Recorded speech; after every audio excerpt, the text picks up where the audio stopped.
Yes. And does it terrify me? Yes. Fuck yeah. I'm realizing now she's actually I know. It was just like the last like few minutes. I was like thinking the same thing. The last few seconds, and then I thought, shoot. So I'm bringing this out. This might be the start of many. Well, it's funny. I was going to say the start of many conversations of us driving, but it's not the start. We've been having the camera on in the car for 3.5 years. Yeah. And I just posted I don't know if you saw the reel I posted of us 2 years ago talking about. I saw it. I didn't see the whole reel. I thought it was just a building the bridge as we walk on it conversation of documenting evolution. Yeah, I just saw the frame. I didn't know there was the video behind it. So there's a video behind it. Okay. So I'm turning the camera on because Tim and I are discussing the idea of, after Sharon passes, that we would go on a sojourn. Yeah. That's so what our generation calls it. A sojourn adventure. Because it's September. So it's September right now. Sharon has been given, at this stage, 2 months to live. She sure as hell looks good, but she's also on steroids, which is enhancing that, which says to me is when she actually goes, she's going to go really fast. Because the steroids will create a false sense of energy and then so I'm watching that, and I'm also going through the process of recognizing that when I left my first marriage and and the kids, and it was just crazy, and my mom and dad were nuts, but I didn't have the kids, and what ends up being, it was 25 years before I saw Jordan, and I still haven't actually reconnected with Brooklyn, but I knew intuitively that was going to happen, like something like that was going to happen. And during that time frame, Sharon says, you know what, it's just fucking crazy. My parents were crazy, all my friends were crazy, everyone was crazy, and I was. The system as well was crazy. And Sharon says, we need to go what she would call managing transitions. We need to actually go and have a conscious transit so we can consciously identify a new foundation for us moving forward together. And that would make sense to actually leave the country. So her plan was to go down to Arizona, which is very healing energy. And we ended up getting down there when we were touring with music, but and it was pretty magical. But I said, no, I can't. Oh my God, I'll get penalized even worse, and it'll be terrible for the kids. And do. I missed that. I really missed the opportunity to bridge consciously into a new life. And I'm not doing that. I'm not doing that again. Sharon always tells the story of when her mother died, she grieved for forever, and she couldn't get herself together. And that when she was 14, when she was around 30, which is about 15, 16 years later, her daughter died. And when her daughter, she was told that her daughter was going to die. She said, I made a decision right there. I am not wasting a second like I did after my mom died. I'm going to be a conscious navigator of this notion of managing transitions. Well, she said that, told that to me way back then when I was 35, and I had no idea what she was saying, and I missed it entirely. And this time around, I am not missing it. So this is when you've been talking about RVing for a while, and Sharon picked it up and said, you and Sara, it just makes sense to me. You should actually just go through this transit. And I'm very clear that is absolutely what I am going to do. Yeah, and that's what she did when she navigated her daughter's death, she went on a bike trip out east and went with the flow. Just, the wind is, I had a plan, the wind's going this way, I'm changing my plan, and I'm going to go with the wind. And that is I've been on those types of journeys myself, and know the amount that I change and grow as a person on those types of journeys. And just to quickly say on my side, my whole life changed pre-pandemic. Left Burlington, went to Toronto, and was thinking that was going to be my conscious new life, you know, leaving everything that's familiar and going to a new city and having some sort of anonymity, but being very like cocoon and in a cocoon because of the pandemic, and also just happened to be a really important time for me to just sort of be on my own and spend a lot of time on my own, but feeling this deeper call to share what I've been learning, because so many people on the planet are going through transitions. And I love sharing through art, and my art being video. And it just feels like a really powerful opportunity for us to not only have our own transformation, but to share that in an art form that may inspire others. Yes, and so managing transitions, so consciously managing transitions, I had no idea what that meant. It's just another term. So what I've since learned is, usually when you actually go through a change, the thing that you actually mark is, okay, so as of today, I'm now consciously moving into a new phase. Most people think of that new phase in terms of starting new beginnings. And that is the furthest thing from the notion of managing transitions. Managing transitions, a transition is different than a change. The change is you'll actually change where who you're with, where you are in the world, how you're actually navigating, all those kinds of things. When people actually think about, okay, I'm going to change, usually the change is external. I'm going to drive a new car. I'm going to move to a new province. I'm going to go in an RV. I'm going to move from married to single. And while those are actually important to figure out, that's psychologically the head stuff. It's the hard stuff. Managing transitions has to start with first letting go. Letting go of everything that you no longer want to bring forward, which is not particularly easy to figure out.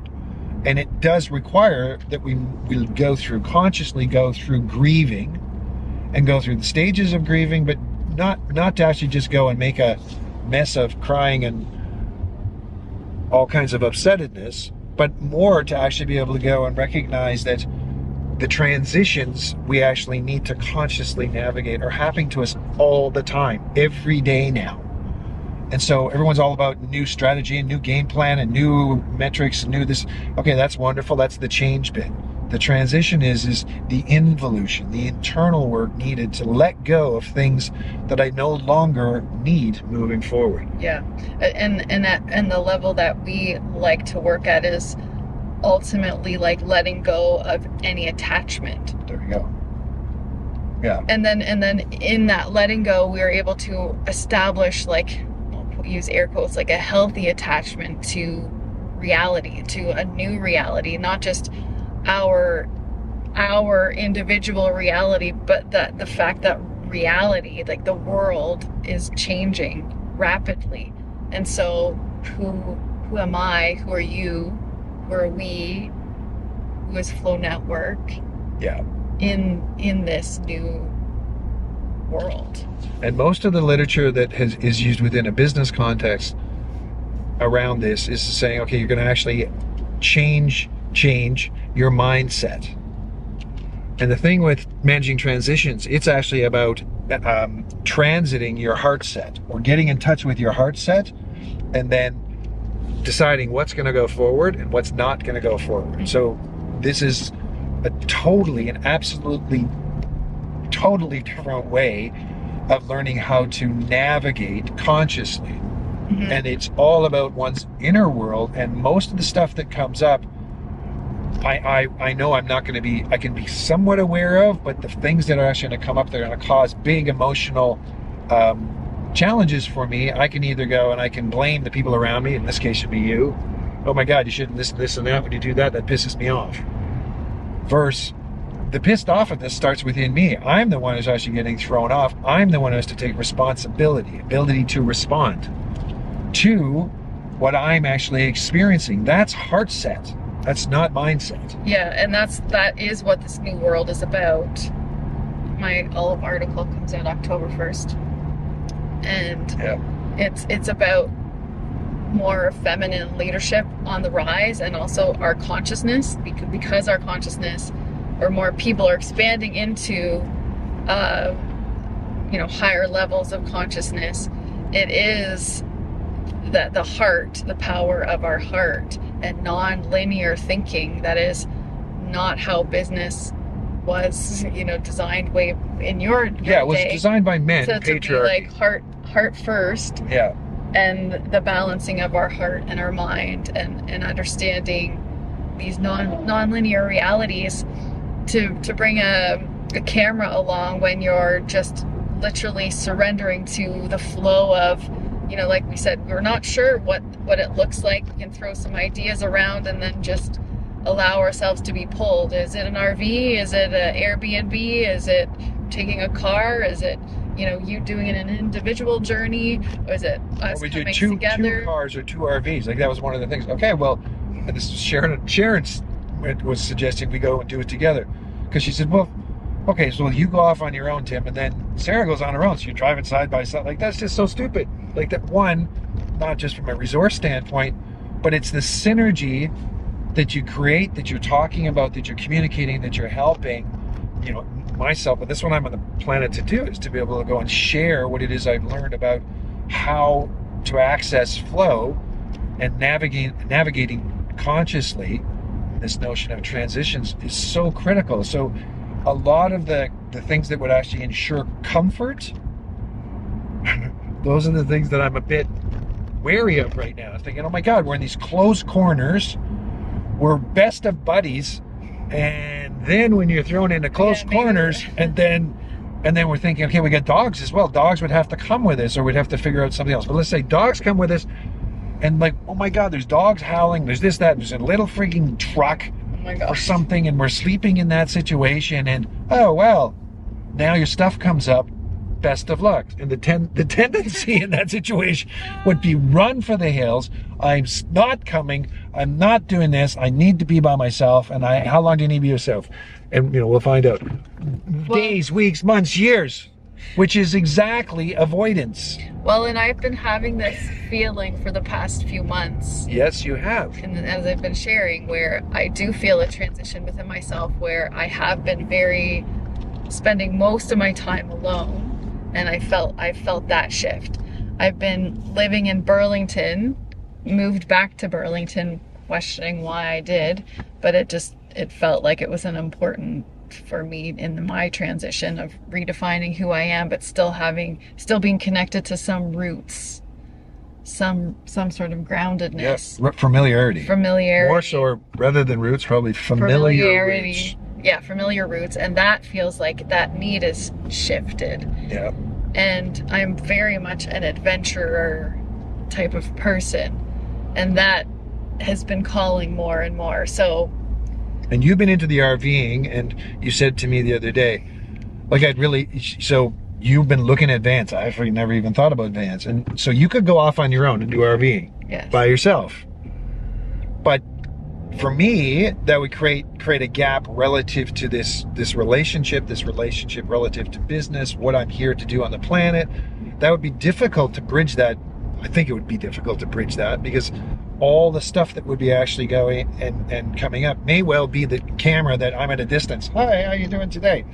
Where are you today? Like, I mean, I guess, you know, that is viable, but does that feel, and that's a real question, does that feel like, hey, that's something that you're really being called to do? It's so funny because I'm gonna take a little bit to answer that question. Yes, do. We have the time because we're just driving. We're just driving. We've had a couple days apart to think about all of this. And yeah, this is very fresh. This is only like 3 days old. Yeah, this is like a 3-day-old idea. Which is funny to say, because as I reflect on the past months and what's been kind of entering my awareness, it doesn't feel like it's a 3-day-old idea. I'm with you. It feels like an ancient. Yeah. Like, it feels like, well, obviously, yes. And does it terrify me? Yes. Fuck yeah. And do I know that feeling enough to know that that's the feeling that you actually have to go towards? Exactly. Yes. Exactly. And so as I've been having these days alone, I have been watching myself go into the future and thinking, oh, well, what would we do this, or would we do that, or, you know, and then not really entertaining myself to go in that way much.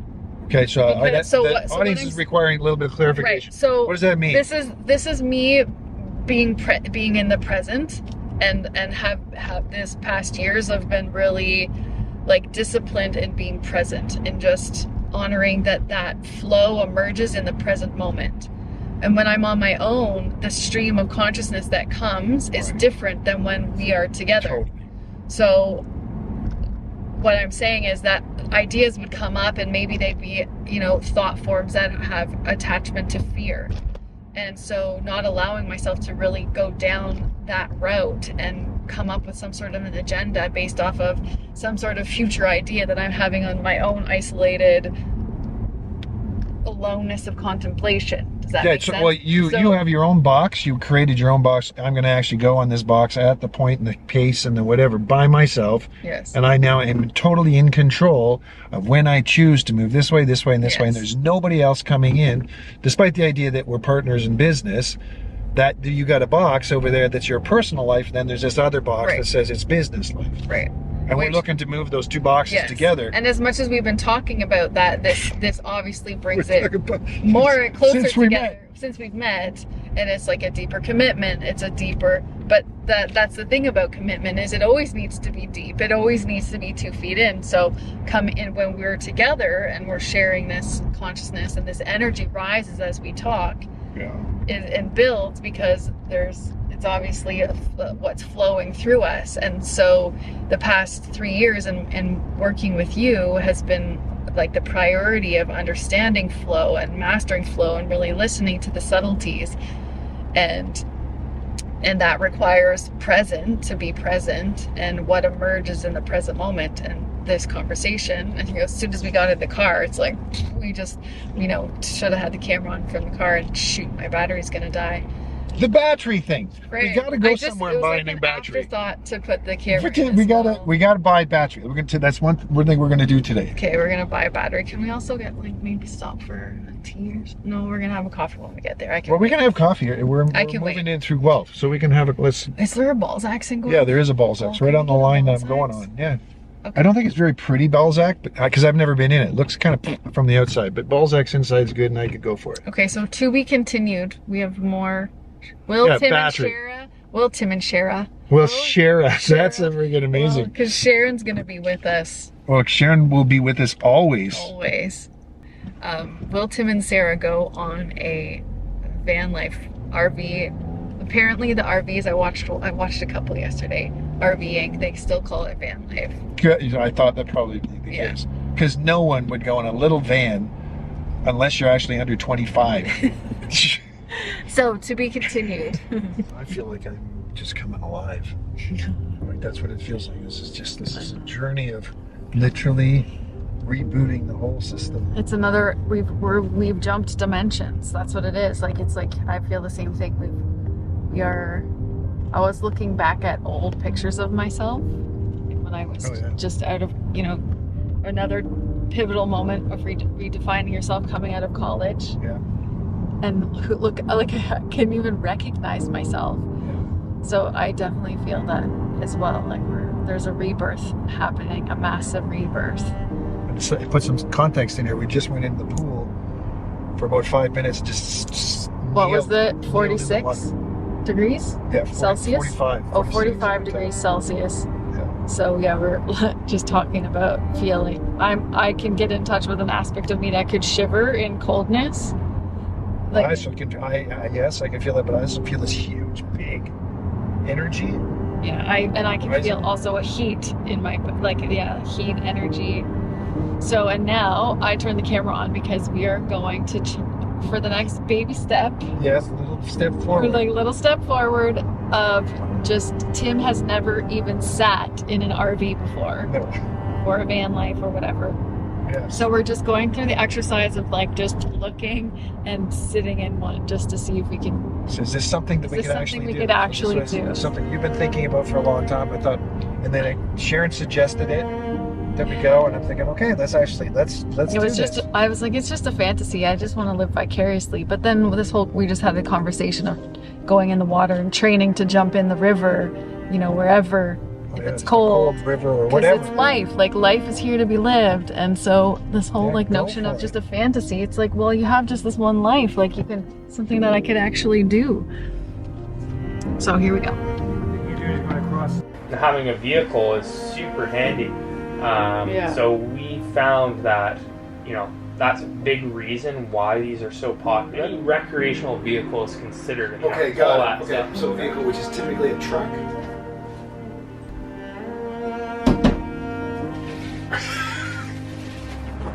You go to. We have a online business. Oh, nice. That is. So that was better than you expected, you said? Yes, that was a lot better than we expected. And thank you for giving me at least like 20 minutes. We've 20 had minutes 20 without camera between just looking. trying to actually process. I did. What I was the gonna turn hell? it on to get the raw, but I just was It's too too precious. raw. It was too raw. It's too raw. The thing is just I didn't really ever appreciate how much I judged people who actually went into RVs and that kind of stuff.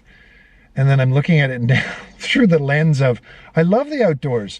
It's a way of actually living in the outdoors. Living with nature. With nature. And just open the door, boof, there you are. And then I mean, there's a bunch of options. So either you're parking it somewhere and you're going on day trips, or you go here and you take the car out to do something, you come back, or the SUV out to do something, you come back, and boosh, we're going to go down the road and stay on. Who cares? It doesn't matter, because the thing that now I realize, I was thinking about having them two together. Well, how would you ever move around? You couldn't.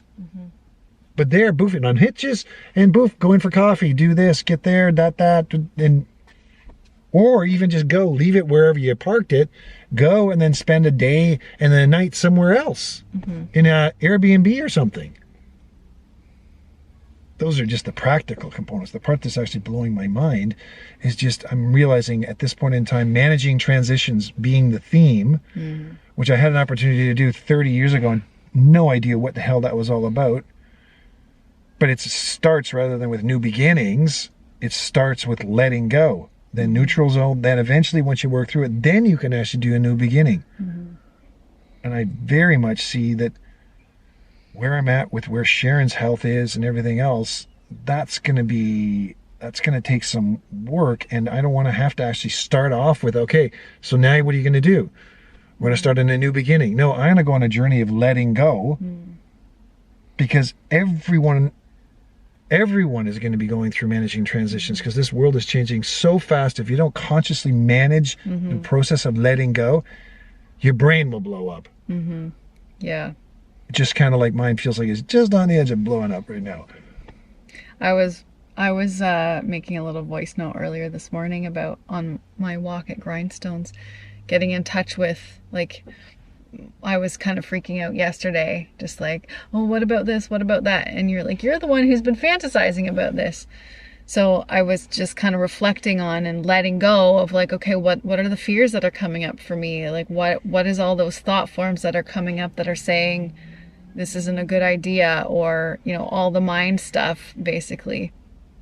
And I used to be that person who was like always, of course, saying yes to adventure and living outside the box and doing, and it's like I've been in a weird place for the last 3 years where I've like my circle is so small, and I've just been doing adventures like within a 20-minute radius, 30-minute radius for the last whatever period of time. But really, it was an adventure when I went to Toronto and like lived in that place. Like, that was a huge risk and adventure. But it was an adventure, and what I would say is, it's not an adventure in new beginnings, it's an adventure in actually getting some space and actually understanding, who am I, who am I not? Yeah, I'm not. I was in the denial phase of that. But you wouldn't, I mean, now that I recognize, because having helped a whole pile of business people for over the years let go, like, so you have to let go. Well, you're doing it all in a tight loop. Like, you're not, so what I went through is, I went through a cycle, which is 4 cycles of a 7. And I missed the opportunity to navigate a transition through that whole period. I missed it. I missed my leaving that first found my first wife, and then not having the kids in my life, and then grieving. The grieving lasted for 28 years.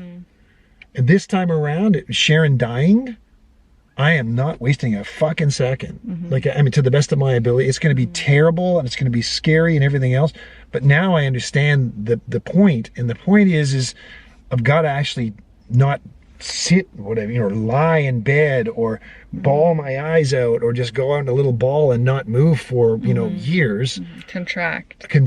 I need to expand and just go out in something that's relatively contained, but allows me to safely move into different scenarios. So I go, all right, now that I've got some distance, I'm going to let go of that. I'm never going to do that again. I'm never going to do that again. I'm never going to do that again. I'm going to also fully claim who I am, and also fully claim who I'm not. And in a lot of cases, who I'm not willing to actually have in my life. Whereas before I was just kind of putting up with it. And just saying, oh, you know, whatever, let's just go here, let's just go there. That's one thing that I've done. Like, done it very well. I do not, I like, just, yeah. Well, go ahead, finish that sentence. I mean, I have so enjoyed, I mean, it took so much to let go of so many people. Yeah. All at once. And actually, when I went to Costa Rica the first time, like after I sold my house, I do enjoy my time alone, but I was still in that place of like wanting people around me. And then in that, if I had have followed through with that, I would have lost the opportunity to get to know this new me that I wasn't even aware of wanted to come forward. So in that painful period of detaching, I very quickly became aware of the gift of all the time I had to be alone and feel my own energy and not have any sort of wanting or needing or grasping from anybody, and to feel myself fulfill that from myself and you, and just a small circle of people that I felt could deeply see who I was and also want to encourage me to grow. Yeah. Having that awareness of the gift of my own time and how and who deserves to be in my space, it's very easy for me now to like not entertain even a second of like, okay, I'm not having fun here, or yeah, this is not something that I'm something that's interested in doing, so I'm now going to remove myself from the situation. Well, this is the first time I've sat in RV. The first time I'm, you know, processing what that's all about is to go, wow, that does open up a world of possibilities. Cripes. Yeah. That's wild. The thing whirls around and this, and there's an outdoor barbecue, and it's like, whoa. I know. I can see making coffee there. I can see enjoying some coffee there for sure. Yeah, and the burners and like all that kind of stuff is like, man, oh man. To be continued. Yes, to be continued. This is, you know, day one. Forever. This is something Sara has dreamed of forever and had totally forgotten about it. Oh, here we go. Yeah. How'd you guys do? We're doing well. Do we have to get kicked out? No.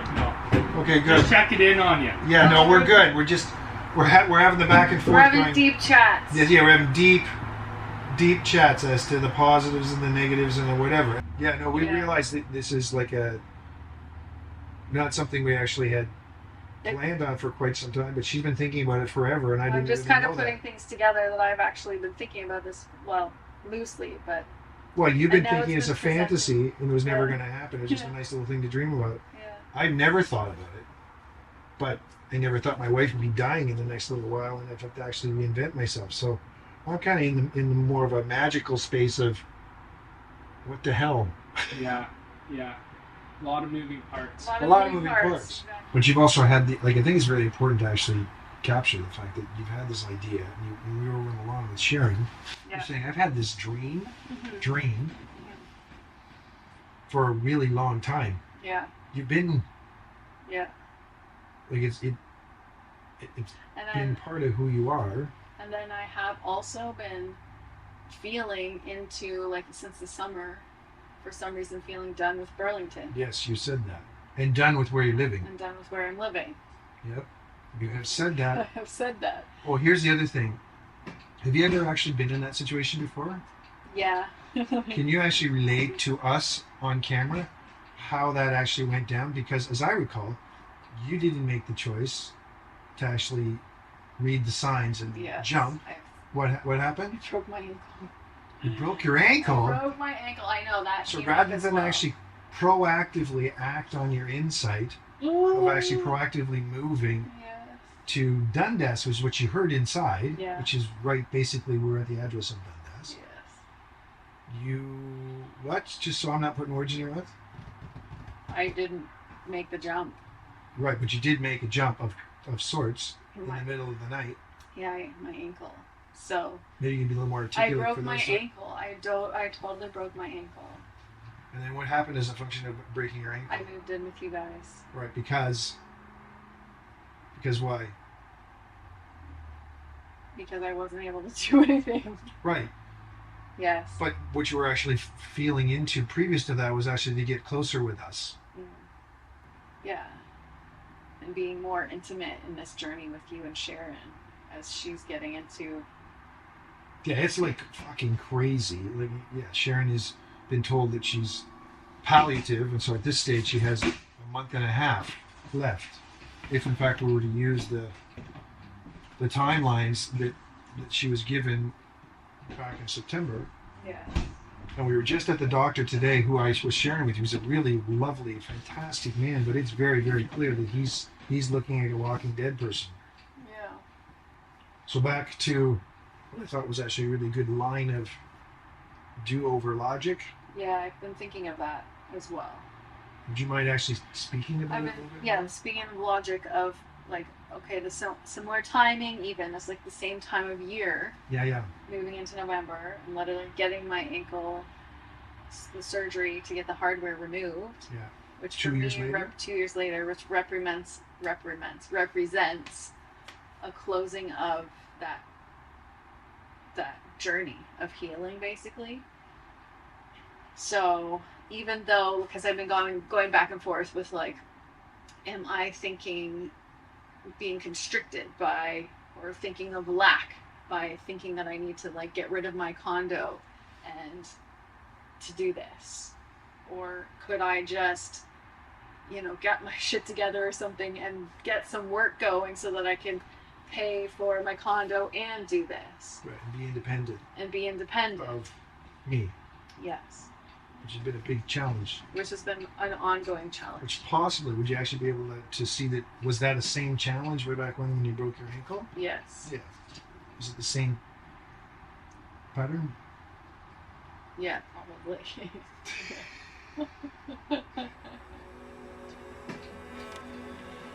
Yeah, it's a stepping stone to having the most expansive life. I'm usually the one that's, like, listening to the flow of things and wanting to make decisions that way, and it's always the other person who's like, let's be reasonable. Let's. Well, you got the wrong guy if you're looking for that from me. That's weird. That's the weird thing that I'm. Yeah. No, I get it. I totally understand where we're at. Yeah. That's just a good shot for talking about it. Look like this. So we're gonna call relative to the RV. We're gonna buy our business purchase, our biggest investment. Personally and business-wise. Mm-hmm.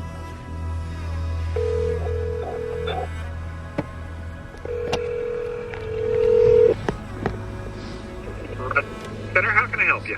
Hi, we were thinking about buying an RV off him and just wanted to give him a notification of that. Let me see if he's available. Could I put you on hold? Sure.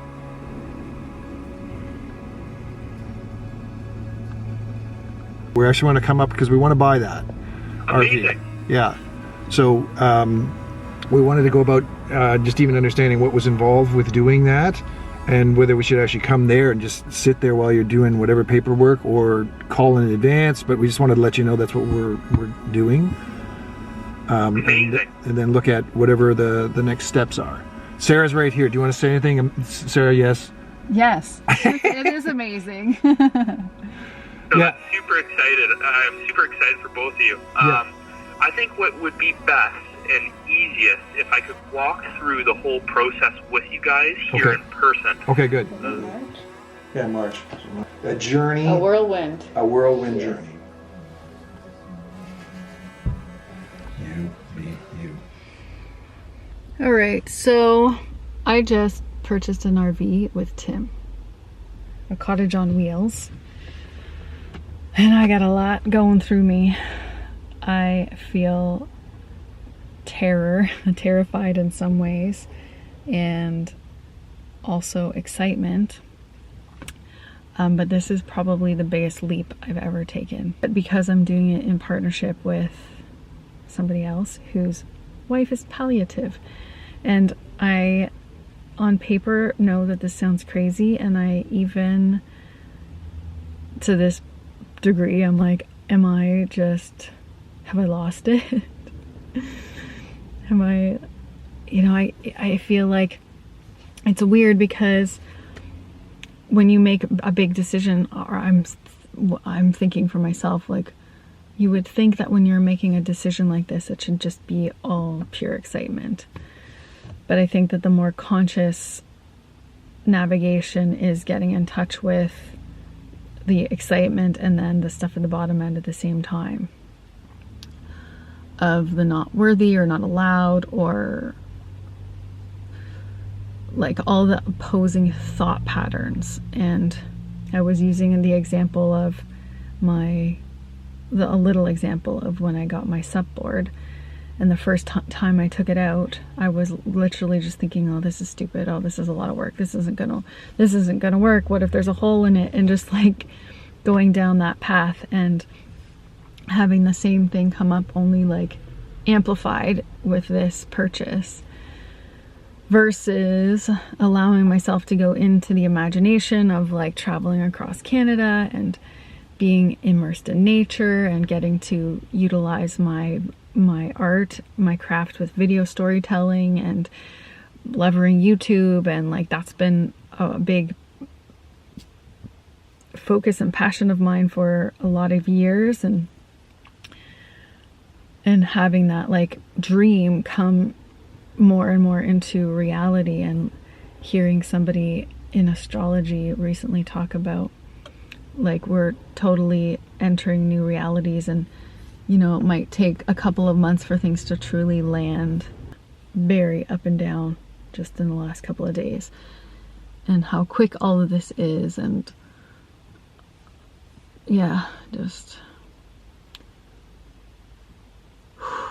it's awesome to bring up all the stuff that comes up with these kinds of jump points. Video journal for Sara only. It has been an epic week in the past couple of days, and I got cut off on my last video journal, as Tim called, which was important and helpful because I was kind of triggered. I was triggered because I just felt it's just a weird situation to be planning a life and getting excited as someone is struggling with the idea of dying. Someone, Sharon, it was her idea for us to do this, and yet I can't imagine how challenging it was to watch your husband getting excited about life after you're gone. As much as I feel, and I know Sharon would want this, like she doesn't want him to mope around and waste the rest of his life, but even still, I was wanting to go in the opposite direction after the very first time we went to kind of look around at them, not planning on buying one, but just allowing ourselves to get excited about the idea of RVing. And okay, we have a minute.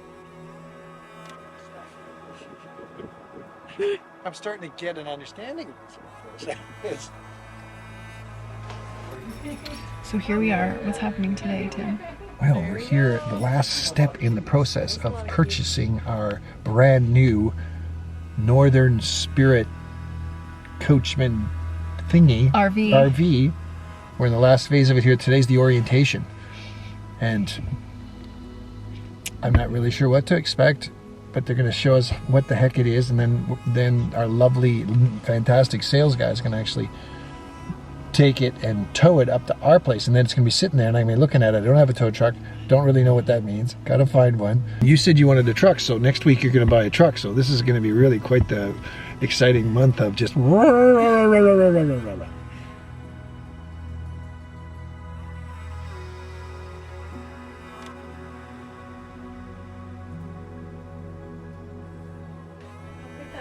It's a nice big pantry, isn't it? Yeah. And it doesn't, and it's not going to fall all over the place when you drive them. Stuff.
But I use it